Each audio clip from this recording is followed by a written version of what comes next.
What's up, everybody? Dr. Trevor Wilkins here. I'm known as the Angry Viking Therapist. And if you're new to this channel, even though this is part 3 of a series, hopefully you'll check out the other 2 or some of the other things of EMDR we're talking about this month. But I'm a 15-year law enforcement veteran of uniform law enforcement. And now I am a licensed psychotherapist that now treats many things, but one of my specialties is dealing with the public safety and military. And that's what this series is on, especially when it comes to things like dealing with trauma, dealing with PTSD, and the modality of EMDR, which has become a lot more popular lately because we're having to up our game about treating people with trauma and the chronic things that it causes. So here's another couple of things that I see PTSD cause that EMDR will help with. The first is that weight of the badge as a whole, whatever that badge is, a patch, a badge, a helmet shield, however you represent your particular industry in public safety or the military. But that weight of that badge can be very heavy. Now, every one of us started with that badge on, getting out of the academies, being new at our job, and that badge represented honor. That badge represented our willingness to go do the things that other people wouldn't do.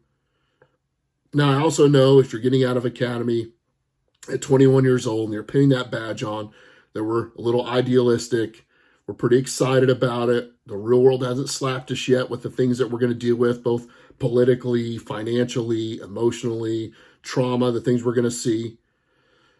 But to me, even though I'm out now and I see those cruisers drive by and I see them pull up to the gym and I see them at the trainings that I speak at, the speeches that I give, and I see them out making stops and responding to calls, there's still a hell of a lot of honor in that badge to me.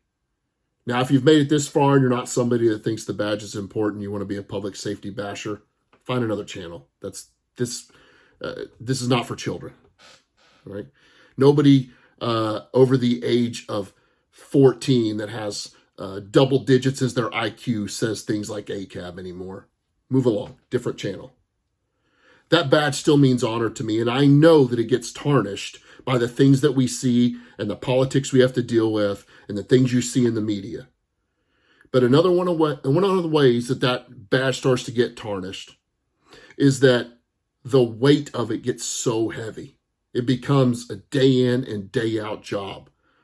Sometimes a day in and day out job of dysfunction. I certainly was in that place after 15 years, in the worst that I was throughout my whole career. And not just because of traumatic events. Again, there's lots of things that add to that. But I can tell you that the chronic amount of trauma, the chronic amount of critical incidences and fast decisions you have to make will continue to weigh that down. And eventually it feels like there's no honor left, that it's just a paycheck. Eventually it feels like nobody respects it anymore. Eventually it feels like nobody wants you around anymore. Listen, I'm not going to speak for all of society, but I still want you around. I do. I think very highly of public safety and the military. And I still want you around in whatever form that is. We count on you more than you'll ever know. And I'm sorry that some of you listening to this have lost some of that shine, have lost some of that honor from that badge. One of the ways you get it back is dealing with that chronic trauma, dealing with the weight of that badge, dealing with the stressors that it's caused over time. One of the things that EMDR is great about is opening up that big picture, seeing the whole job for what it is. Because when we deal with trauma and we deal with stress and we deal with the difficulties of the job, we see a very small piece after a while. That was me sitting in the median in my cruiser, angry, seeing a very small piece of what I represented. I just saw me angry. Nobody wanted us around. It felt like a terrible job. The chronic stress was taking over. If this is not you and you think it's never going to be you and you want to make some kind of comment about it being weak, wait your turn. It's coming. I have no problem with it. But it will continue to weigh you down. It will continue to pull you away from the things that you love about the job. A very honorable job, a very respectful job, in my opinion.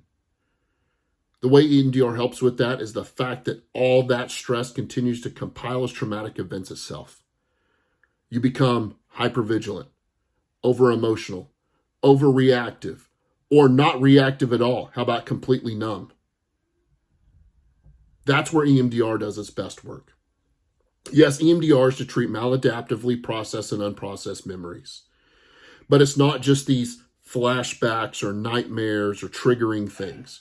All of that stuff gets added together to continue to weigh you down. If that's not enough reason to think that you might want to seek help when dealing with trauma or PTSD or acute stress or anxiety or depression or anger or guilt, what about the fact that you've now become the weakest link in the chain?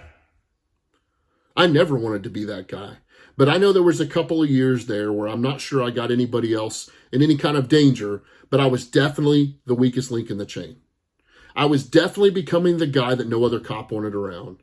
I was definitely becoming the guy that my family, which is part of the chain, didn't really want around, at least in that form. I was becoming the weakest link in the chain. And I will never want to do that for any team that I'm on. And I know the people of public safety in the military feel that way as well. It kills me to have been the weakest link in that chain. And if that speaks to you, it's time to stop doing that. Whether it's motivation to get yourself moving again, whether it's getting things back in order, whether it's the trauma and the stress that continues to eat at you, I will not be the weakest link in the chain anymore. And you should be embarrassed if for a second of your career, a second of your life, you think that you might be. If you're not going to do it for you because you're too tough to get PTSD or you're too tough to deal with trauma, are you the guy that used to be the front of the spear? Are you the guy that used to be the first one through the door? Are you the guy that pushed everybody else to stay physically fit and take the harder calls and do the harder things? And now you're a guy sitting in the median, hiding behind the store, dodging calls because you're quote unquote experienced or quote unquote been there, done that, or the rookies should learn more, or you know better. You're just going to wait and take the important ones.